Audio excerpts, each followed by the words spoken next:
What if everything you were taught about the light was a mistranslation centuries in the making? Jesus never described a distant beacon waiting for you at the end of a tunnel. He spoke of Nura, fire, a living, radiant force burning inside your own spirit right now. This is not a story about walking toward something far away. This is a story about a flame you already carry, one that was never meant to stay dim. By the end of this teaching, you will understand why chasing a distant light may be the very thing keeping your own fire buried. Aramaic word, N-U-R-A. Before we go further, you should know something most people are never told. For nearly 2,000 years, the Church controlled which teachings of Jesus reached the public and which ones stayed buried in silence. In 1945, in the Egyptian desert near Hammadi, a farmer digging for fertilizer uncovered a sealed clay jar containing ancient scrolls, hidden since the 4th century by monks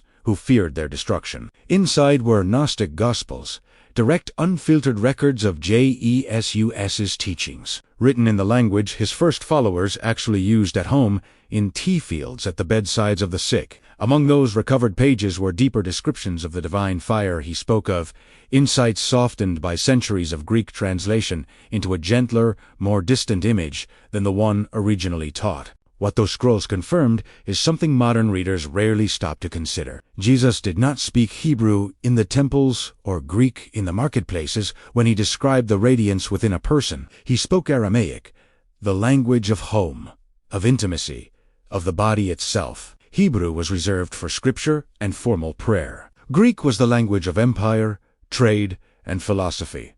And it was Greek translators, generations later, who reached for the word light, phos, a word that evokes something seen from a distance, observed rather than felt. But Aramaic carried something the Greek word never could. It was believed that Aramaic words held a vibration, a determination, a force embedded in the sound itself, separate from the dictionary meaning of the word. This is why the word Nura, pronounced Nora, meant something entirely different from a beam observed from far away. Nura meant fire, a combustible living force, something that burns rather than simply shines, something that requires fuel and consumes and transforms whatever it touches, rather than a passive glow one merely walks toward. In the Gospel of Luke, chapter 12, Jesus himself declares that he came to cast this very fire upon the earth, and how he wished it were already kindled. Pronouncing Nura the way Jesus understood it was believed to awaken something ancient within the listener, a reconnection to the original design of the Spirit,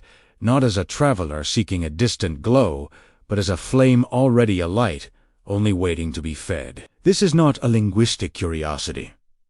This is the foundation of everything that follows.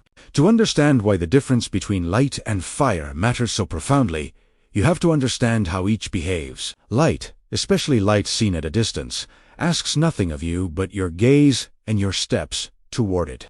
It is passive by nature, something you walk toward, something that exists independently of your participation, waiting patiently whether you approach it or not. Fire is nothing like this. Fire demands fuel.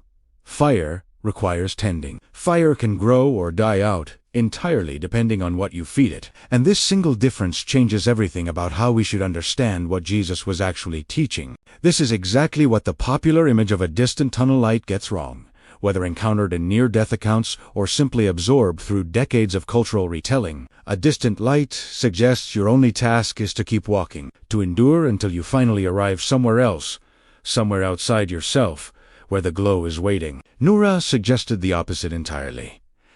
The fire was never waiting at the end of a journey. It was already burning within, and the real task was never walking toward it, but tending to what was already alive inside you, keeping it fed rather than letting it starve from neglect. Think about your own life for a moment. How many times have you treated your own inner spark, a passion, a conviction, a sense of purpose, as something distant, something you would finally reach once circumstances aligned, once the right season arrived, once you had walked far enough down some imagined tunnel? Modern life teaches us to defer our own fire, to treat it as a destination rather than a responsibility we already carry. Jesus's teaching of Nura offered something far more demanding and far more immediate, an insistence that the flame was not somewhere ahead of you, but already burning in your chest, right now. waiting only to be tended rather than approached. But recognizing that the fire is already present is only the first realization, and it raises an urgent question most people never think to ask. If Nura is already burning within you,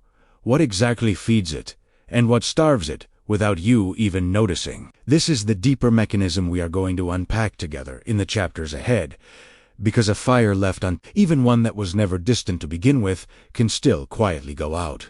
There is a reason this teaching was hidden for so long, and a reason it resurfaced when it did. What you are about to discover next is not just what Nura truly meant, it is how you can begin tending the fire you have carried inside you all along. If this teaching already feels this deep, imagine having a full guide with deeper explanations of Jesus's true teachings in Aramaic. You'll find the link to the study guide in the comments. And the best is yet to come. In the next chapters, you'll discover what could change everything for you. Because so far, we have only shown you that Nura is already burning within you, waiting to be tended rather than approached from a distance. What we have not yet shown you is what actually feeds this fire, and what quietly starves it, often without you ever noticing the slow dimming taking place inside your own chest. Ancient Aramaic teaching described 3 things that fed the flame of Nura, and the first was attention. Fire, in its most basic physical form, requires oxygen to survive, and the ancient teachers used this as a direct metaphor for the inner fire as well. Attention was understood as the oxygen of the spirit. Whatever you gave your genuine,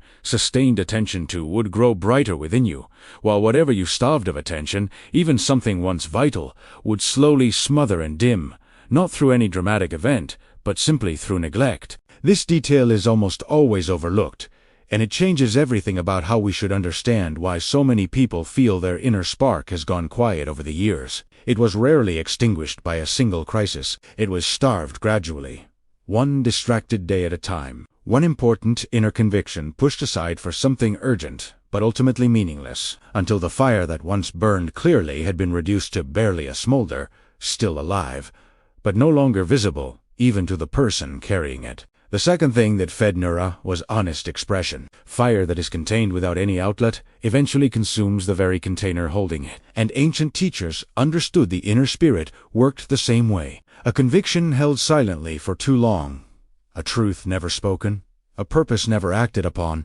did not simply wait patiently inside you. It pressed outward, sometimes as restlessness, sometimes as a quiet ache that modern language too easily labels as something else entirely, when in truth the ancient texts describe it as Nura demanding an outlet it had not yet been given. The third thing was community, a shared flame. Ancient listeners understood that fire could pass from one lit torch to another without either flame diminishing, and this was considered a picture of how Nura was meant to move between people. A fire kept entirely isolated, never shared, never allowed to kindle another person's flame, tended to burn lower over time than one that was actively shared, because the act of igniting another person's spirit was understood to strengthen your own in return. There is something else the ancient texts reveal, something we will unpack fully in a later chapter of this teaching. The scrolls found near Nag Hammadi describe Jesus himself as someone who deliberately practiced all 3 of these disciplines,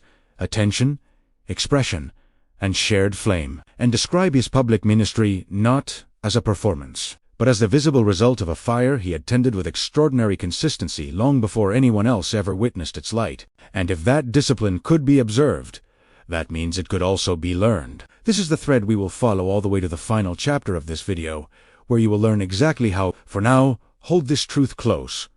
The dimness you have felt in your own spirit was never proof that your fire went out. It was only proof that it had gone untended for far too long. If Nura required attention, expression, and shared flame to remain lit, then it should come as no surprise that Jesus demonstrated all 3 disciplines in the pattern of his own daily life, long before he ever taught them explicitly to others. The Gospels describe him withdrawing regularly to quiet places, not to escape his fire, but to tend it directly, giving it the undivided attention that a public life of constant demand would otherwise have starved entirely. Think about the last time your own sense of purpose felt distant, quiet, almost imagined, only to flare back to life the moment you finally gave it real, undivided attention after weeks of ignoring it in favor of whatever felt urgent instead. That flare was never a coincidence. It was Nura, responding exactly the way ancient teachers described, growing brighter the instant it was finally fed the oxygen of genuine attention it had been denied. This is why ancient Aramaic tradition placed such enormous weight on solitude, not as withdrawal from life, but as active, a deliberate practice too often mistaken today for simple rest. Jesus did not retreat to quiet places because his fire needed to be protected from the world. He retreated because that fire needed direct, undivided attention. The crowded, demanding world could never provide, and he understood that a flame denied this attention, however briefly, would eventually dim regardless of how much good it had once produced. This principle appears again and again throughout the Gnostic texts recovered in 1945, which describe Jesus returning from solitude not simply calmer, but visibly, tangibly brighter. His Nura replenished before he ever spoke another word to the crowds waiting for him. Right now, you might be asking yourself, why am I only discovering this truth now? Don't worry, we thought about that. We're here to help you go deeper with a guide made for this journey. The link is in the comments.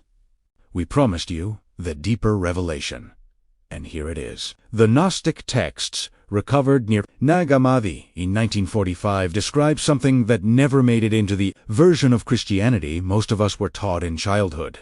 They describe Nura not as a private flame Jesus carried alone, but as a fire he deliberately understood to be transferable, capable of igniting the same living combustion in anyone willing to tend it the way he did. This is the piece most sermons never mention, and it changes everything about how we should understand what looked, on the surface, like a singular, unrepeatable radiance belonging only to him. If Nura belonged only to Jesus, his story would be inspiring but distant, a fire we could admire from across a great and unreachable distance. Much like the very tunnel light image, this entire teaching was meant to dismantle. But the ancient texts suggest something far more radical. They suggest that Nura was never exclusive to him.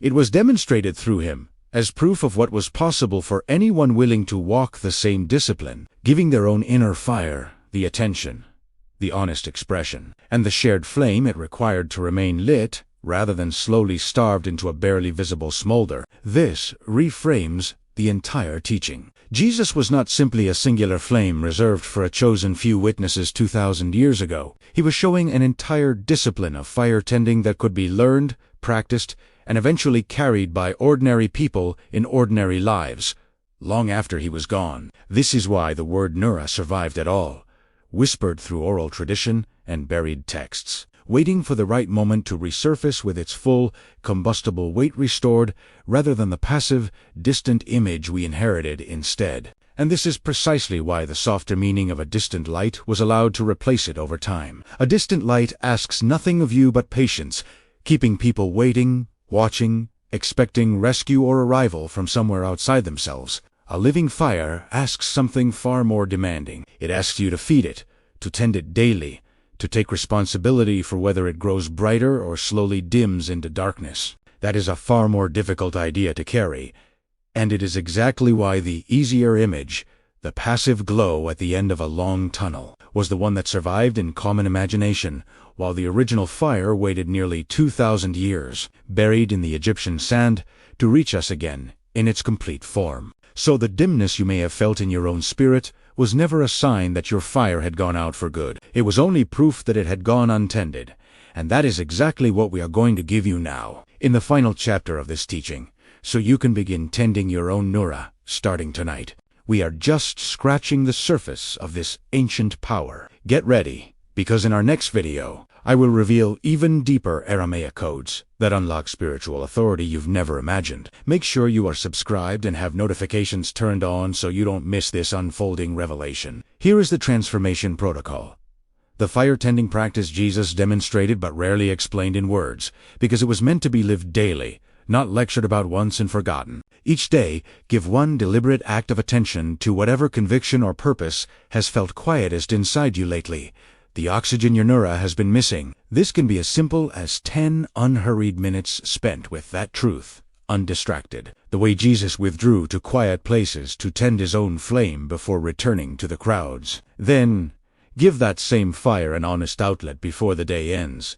speaking it aloud to someone, writing it down, or acting on it in some small, tangible way, rather than letting it press outward, unspoken and unexpressed, until it exhausts you instead of warming you. Once a week, deliberately help kindle someone else's fire, offering encouragement, attention, or honest belief in something they are carrying, remembering that a shared flame strengthens rather than diminishes the one who gives it. Tend to Nura this way, daily, and watch what was once a quiet smolder inside you rise again into something unmistakably alive. Just a quick reminder, the transformation guides for a fuller life are waiting for you, right there in the comments. Before you leave, if this message touched your heart or brought new understanding into your life, WRITE, the word restoration in the comments below. Your testimony may encourage someone else who is seeking healing and renewal. Thank you for sharing this moment of ancient wisdom with us. Until the next revelation,